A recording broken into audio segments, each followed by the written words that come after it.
I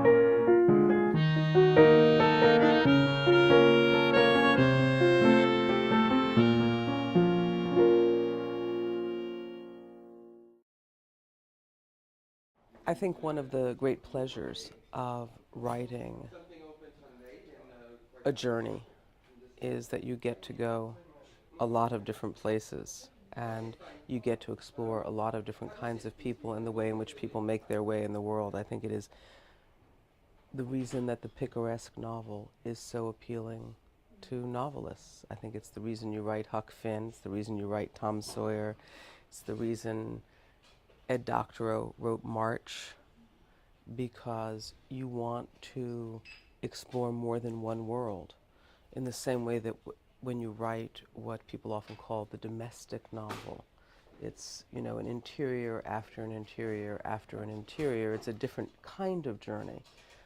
This is one.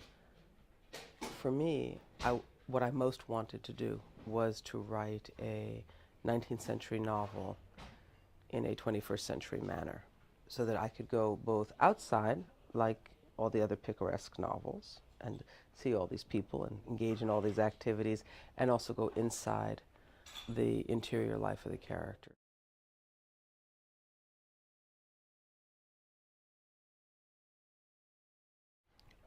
Well, I live near Yale, which has a big library, and I live in a very small town, which also has a very good library.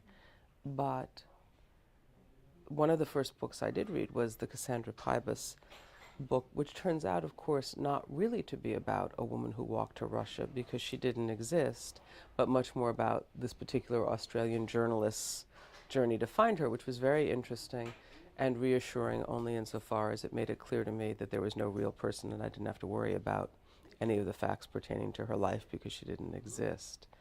And mostly I would work out the outline for the novel, and then when I came across something, when I came to a block or a question, then I would do the research so that I could get the answer to the question. But the point was not to fill the novel with historical detail. I mean, the fact is the 1920s are not the 1400s.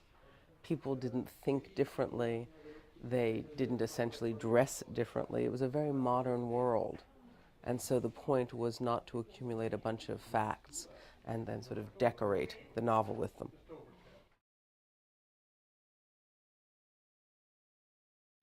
Well, I don't know who the judges are going to be about whether or not it qualifies for the American immigrant tale. You know, we're a big country, and people come to our country from the East and from the West, and they are still coming. And do I think that her story is exactly like, you know, a cab driver from Nepal, or the guy who runs the little shop who's from Bangladesh?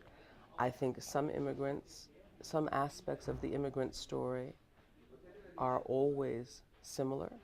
There is always loss, there is always travel, there are always things that people don't mention. And some aspects are particular to particular cultures.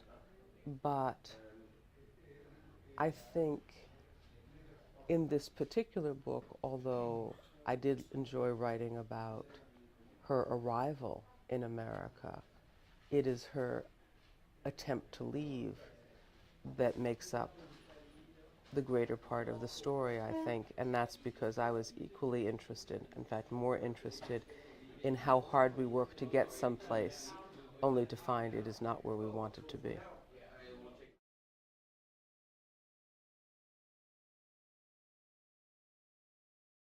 I love Lillian, and the fact is that I don't have a great deal of affection for people who pour out their souls on television and talk about how victimized they are and how sad they are and how they hope that somebody will give them $50,000 for their suffering.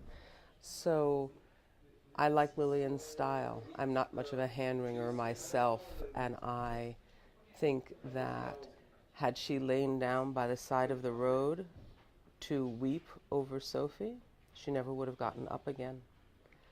And I wanted a character who endured and was not harsh, was not a terrible person, but was not heroic. She was not a better than average person.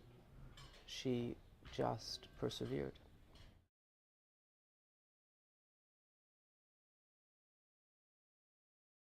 I'm not sure that writers ever know how they invent a style or a narrative voice. I heard Lillian's voice, and I could hear the voice of the omniscient narrator. And one of the great pleasures, again, in creating a modern 19th century novel is this omniscient narrator who knows and sees everything, who is not only God, but for me, God with a personality.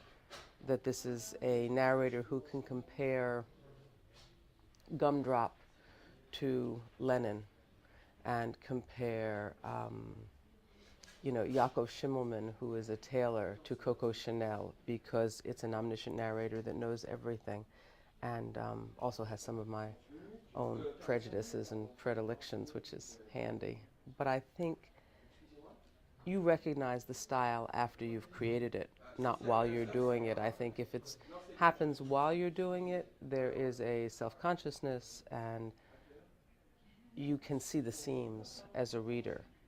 I always feel that, John Gardner had this great idea that the novel was a dream that you create, and your job is to make sure that nothing interferes with the reader's enjoyment of the dream. And the style is part of that. I am finishing a collection of short stories, which I'll turn in around Christmas time, and I've started on a new novel, but I found that I was having so much traveling with away that I couldn't really get into the next novel in depth, so I'll begin that in earnest in January. Thank you very much. You're welcome.